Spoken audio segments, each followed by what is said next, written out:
Hey there, I'm Jenny Bradley, owner of Triangle Smart Divorce in Cary, North Carolina. And if you've been following our videos, you know we've done several of them on equitable distribution, like should you keep the house? How do you divide retirement? And how is debt divided? But what we haven't talked about is how do you divide your stuff in the house? You know, your furniture, decorations, collectibles, pots and pans, tools, what I call the stuff. Just like everything else in family law, you and your spouse can either agree or not agree on how to resolve this issue.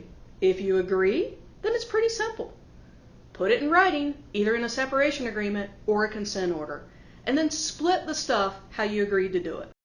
However, if you can't agree, then life can get pretty complicated fast.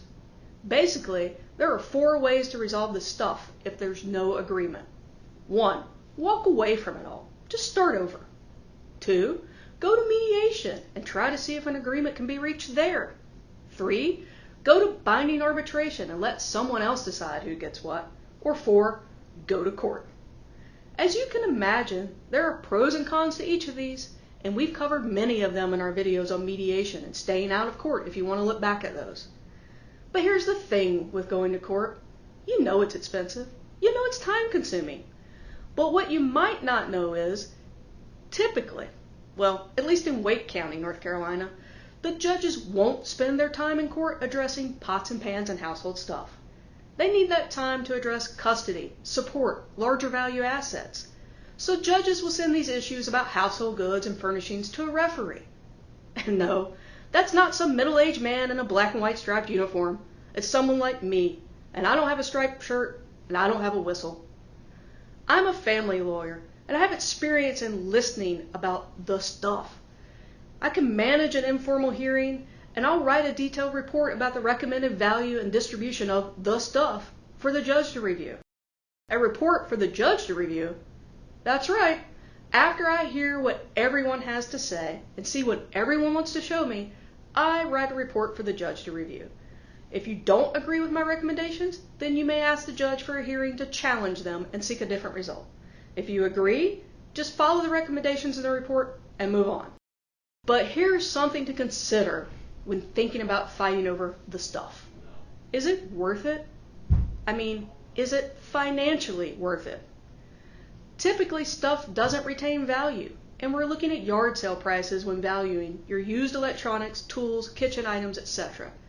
Do you have enough stuff that it's a smart financial decision to spend money on mediation, arbitration, or court?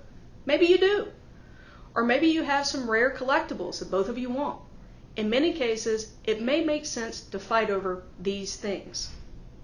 But we encourage our clients not to think emotionally when dividing stuff.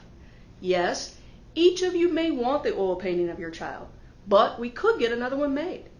Yes, each of you want a selection of family photos, but in this digital age, we can make copies and share that cost.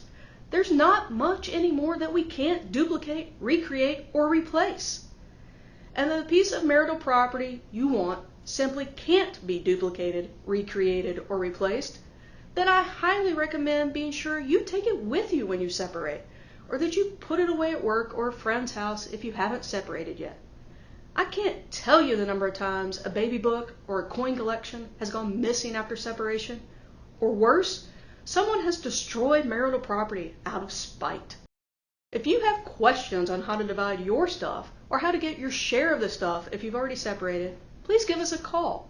Like I said, it can get complicated really fast, and you need help if you and your spouse can't agree.